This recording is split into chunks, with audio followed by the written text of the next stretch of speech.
لقد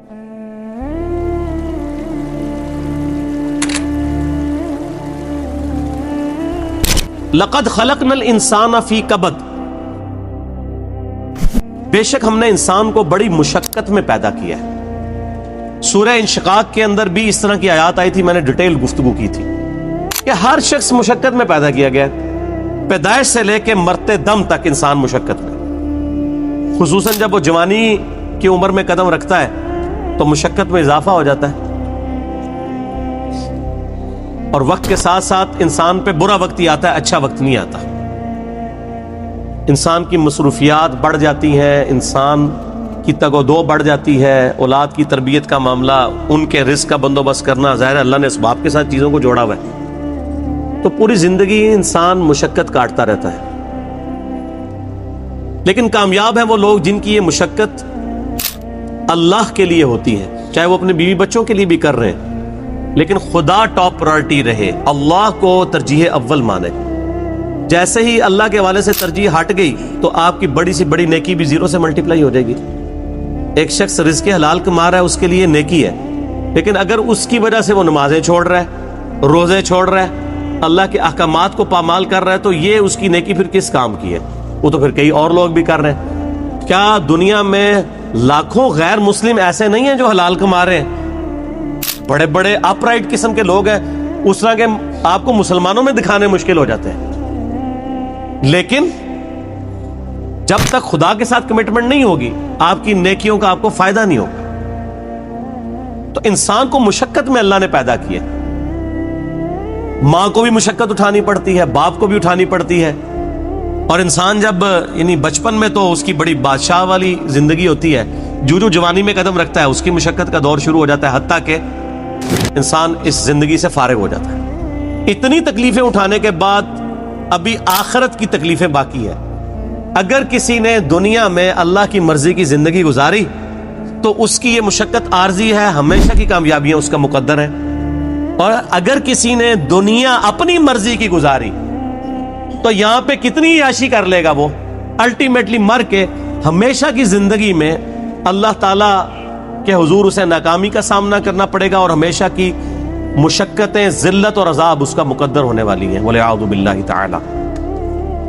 تو انسان کی کوشش ہوتی ہے، اب وہ کوشش اگر پازیٹیو ہے رزلٹ پازیٹیو نکلے گا، نیگیٹو ہے تو نیگیٹو نکلے گا۔ اسی کا ذکر اب آگے آ رہا ہے، أَيَحْسَبُ أَن لَّن يَقْدِرَ عَلَيْهِ أَحَدٌ، کیا انسان یہ گمان کرتا ہے کہ اس پر کسی کا بس نہیں چلے گا؟ یعنی وہ اگر دنیا اپنی مرضی کی گزار ہے تو یہ سمجھ رہے ہیں آخرت بھی اپنی مرضی کی گزارے گا؟ نہ، ایسا نہیں ہوگا۔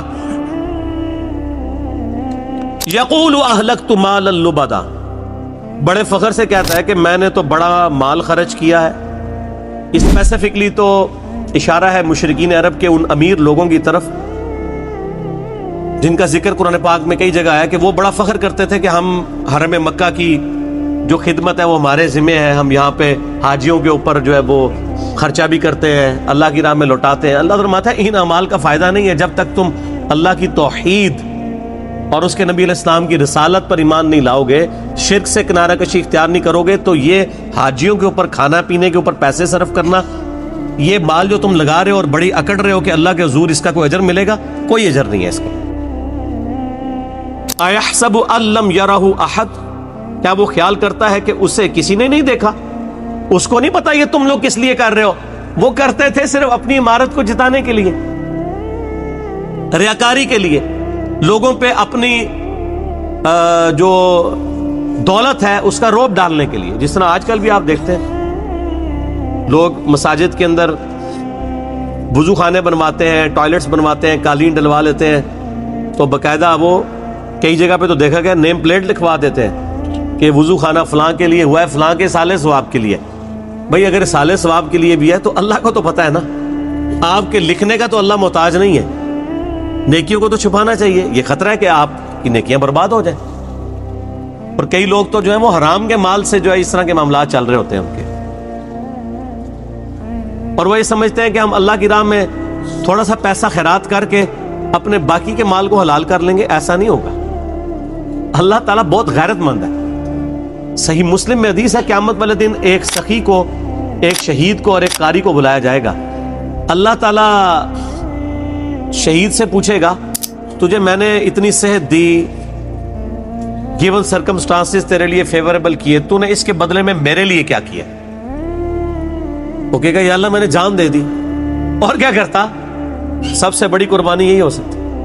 اللہ فرمائے گا تو نے جان اس لیے دی تاکہ لوگ تجھے کہیں بڑا بہادر ہے, تو تجھے دنیا میں لوگوں نے بڑی تعریف کی تیری, تجھے دنیا میں اجر مل چکا ہے اس ریاکاری کا, اوندھا منہ کر کے دوزخ میں ڈال دیا جائے گا.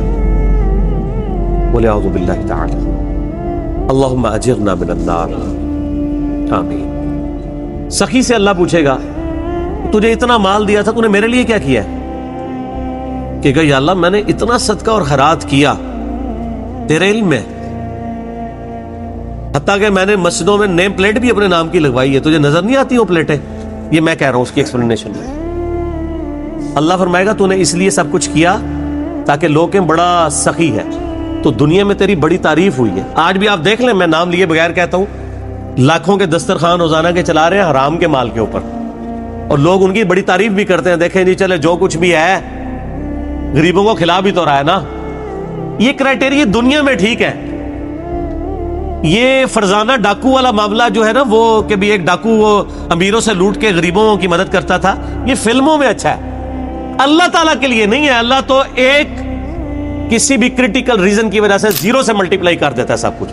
بے پرواہ ہے نا. سر آپ اپنی داڑھی پگڑی نمازوں سے اور بڑے بڑے دسترخوانوں سے عوام کو دھوکہ دے سکتے ہیں, اللہ کو نہیں. صحیح مسلم میں حدیث ہے اللہ تعالیٰ تمہارے شکلوں اور تمہارے مال کو نہیں دیکھتا, دلوں اور اعمال کو دیکھتا ہے. شکل بھی نہیں دیکھنی اور مال بھی نہیں دیکھنی. آپ لوگ کیا دیکھ رہے ہوتے ہیں؟ بڑا نورانی چہرہ ہے, اللہ کا کتنا کرم ہے اس پہ, کتنی دولت ہے, اور اللہ کا فرما رہا ہے دل اور اعمال. حتیٰ کہ صحیح بخاری میں آتا ہے, اور اس کا ذکر اشارتاً سورہ توبہ میں بھی آیا ہے. جب نبی علیہ السلام نے اپیل کی نا غزوہ تبوک کے موقع پر, رومن امپائر سے لڑنا تھا, سب سے بڑی سپر پاور, تو چندے کی اپیل کی, تو ایک صحابی نے پوری رات ایک یہودی کی یعنی مزدوری کرنے کے بعد اس کو ایک مٹھی جو ہے نا وہ کھجوریں ملی معاوضے کے طور پہ. بارٹر سسٹم تھا نا, ضروری نہیں کرنسی ملتی تھی, کھجوریں مل جاتی تھی, جو کے دانے مل جاتے تھے, گندم مل جاتی تھی, اور وہ ایک مٹھی کھجور لا کر نبی علیہ السلام کے پاس پیش کرتا ہے کہ میری طرف سے یہ جہاد کے لیے قبول کرائیں. وہاں پہ منافقین ہوتے ہیں جو اوپر سے مسلمان ہیں, وہ آپس میں ایک دوسرے سے ٹھٹا مذاق کرتے ہیں کہ یہ دیکھو ایک مٹھی کھجور سے کیا فرق پڑنا ہے, ٹھیک ہے.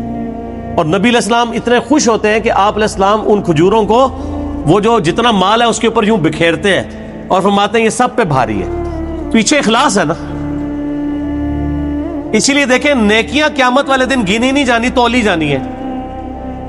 مکے کے اندر رہنے والا شخص جو روزانہ 5 وقت نماز حرم میں پڑھتا ہے, ہزاروں لاکھوں نمازوں کا ثواب کماتا ہے. عین ممکن ہے کہ اس کی لاکھوں نمازیں, ایک وہ شخص جو سڑک کے کنارے مزدوری کرتا ہے, وہ مسجد تک بھی جانے میں اس کو تردد ہے, اور وہیں پہ وہ اپنا کپڑا ڈال کے جون جولائی کی تپتی دوپہر کے اندر سڑک کے کنارے کسی درخت کی چھاؤں میں صرف فرض ہی ادا کر لیتا ہے. اس کی ایک نماز ظہر ہو سکتا ہے اس کی ہزاروں نماز ظہر جو حرم میں ہے اس سے بڑھ کر ہو, کیونکہ اللہ نے نیکیاں تولنی ہے, گننی نہیں ہے. اگر کسی کے پاس 5 نوٹ 10-10 روپے کے ہوں اور ایک نوٹ 5,000 روپے کا ہو, تو ورتھ کس کی زیادہ ہے؟ 5,000 کی. اگرچہ نوٹ وہ ایک ہے لیکن اس کی ویلیو زیادہ ہے. اسی طریقے سے اگرچہ حرم میں نیکیاں زیادہ ہیں لیکن ان کی ویلیو ورتھ, اسی کو وہ کہا جاتا ہے نا کہ اللہ تعالیٰ کوالٹی دیکھتا ہے, کوانٹٹی نہیں دیکھتا. کوالٹی اس کی زیادہ ہے. اس کو جو اللہ نے حالات و واقعات دیے تھے اس میں بیسٹ وہی پرفارم کر سکتا تھا. تو قیامت والے دن نیکیاں تولی جائیں گی, گنی نہیں جائیں گی. اور پھر اس میں آتا ہے کہ تیسرا قاری بلایا جائے گا, عالم, قرآن کا حافظ. صحیح مسلم کے الفاظ ہیں. ہاں بھائی قرآن کا علم دیا تھا, کیا کیا؟ کہے گا یا اللہ میں نے تو اتنے لوگوں کو تقریریں کی, اتنے واعظ کیے, اتنے درس قرآن دیے, یہ کرتا رہا. اللہ نے فرمایا وہ اس لیے کرتا رہا کہ لوگ تیری بڑی تعریف کریں کہ تو بڑا علامہ ہے. تو دنیا میں تیری تعریف ہوئی ہے, اتنے بڑے بڑے اشتہار تیرے نام کے نہیں چھپتے تھے, جس کے آگے پیچھے اتنی لمبی لمبی دمیں لگی ہوئی ہوتی تھی. تو تجھے دنیا میں اجر مل چکا ہے, اس کو بھی اوندا منہ کر کے دوزخ. تو ریاکاری کے ساتھ اعمال ایکسیپٹیبل نہیں ہے. اَيَحْسَبُ أَن لَّمْ يَرَهُ أَحَدٌ, کیا اس نے یہ خیال کیا کہ اسے کوئی دیکھ نہیں رہا؟ أَلَمْ نَجْعَل لَّهُ عَيْنَيْن, کیا ہم نے ان کے لیے دو آنکھیں نہیں بنائی؟ اب یہ اللہ تعالیٰ انسانوں کو مخاطب کر رہا ہے کہ جو میں نے تمہیں نعمتیں دی ہیں ان پر غور و تفکر کرو, اور پھر اس کا تقاضا کیا ہے وہ بھی آگے بیان ہوگا. ہم سب جتنے 100+ یہاں لوگ بیٹھے ہیں یا ہزاروں لوگ جو ویڈیو میں دیکھیں گے, کہ پوری دنیا کے انسان اپنے آپ کو سامنے رکھیں. اللہ تعالیٰ آپ سے مخاطب ہے. أَلَمْ نَجْعَل لَّهُ عَيْنَيْن, کیا میں نے تم لوگوں کو آنکھیں نہیں دی؟ وَلِسَانًا وَشَفَتَيْن, اور ایک زبان اور دو ہونٹ نہیں دیے؟ اس کے اندر قیامت مضمر ہے میرے بھائی. یہ زبان اور ہونٹ نہ ہو تو بچہ بڑا ہی نہیں ہو سکتا. اور جو ساتھ جبلی ہدایت اللہ نے دی ہے, اسے پتا ہے کہ میں نے دودھ کیسے پینا ہے. بچے کو سکھانا نہیں پڑتا, وہ اپنی جبلی ہدایت, نیچرل انسٹنکٹ جسے کہتے ہیں, جیسا کہ ایک بکری کی نیچرل انسٹنکٹ ہے کہ وہ گوشت کی طرف دیکھے گی بھی نہیں اور گھاس کھائے گی. اور شیر جو ہے وہ گھاس, اس کے سامنے تازہ گھاس کیا تازہ سبزیاں بھی لا کے رکھے, وہ اس کی طرف منہ بھی نہیں مارے گا, گوشت کھائے گا. اس طرح کی اللہ تعالیٰ نے ہر انسان کو بھی ایک انسٹنکٹ دی ہے, جس کی وجہ سے وہ بچپن ہی سے ان چیزوں کی طرف مائل ہو جاتا ہے. ہونٹ اور زبان چوسنے کے لیے. وَهَدَيْنَاهُ النَّجْدَيْنِ, اور ہم نے اس کو دو راہیں دکھا دی, دو گھاٹیاں دکھا دی. ایک معنی اس کا یہ بھی کیا گیا, ان دو گھاٹیوں سے مراد اس بچے کے لیے جو ماں کے دودھ پینے کی جگہ ہے وہ مراد لی گئی ہے, کیونکہ ہونٹوں کا ساتھ ذکر ہے اور زبان کا ذکر ہے, اور اس کے بعد اس کو جبلی ہدایت بھی دی ہے, یہاں سے تجھے دودھ ملے گا. اور ایک اس کا معنی یہ کیا گیا کہ ان گھاٹیوں سے مراد یہ ہے کہ اسے بتا دیا گیا ہے کہ یہ حق کا راستہ ہے, اس کا انجام جنت ہے, اور یہ برائی کا راستہ ہے, اس کا انجام جہنم ہے.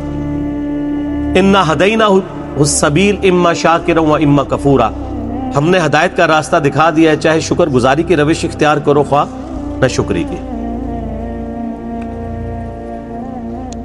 فَلَقْتَحَمَ الْعَقَبَةَ, پھر وہ داخل ہی نہیں ہوا اس گھاٹی کے اندر جو اللہ کی ریکوائرمنٹ تھی کہ کون سی گھاٹی اختیار کرنے والی تھی.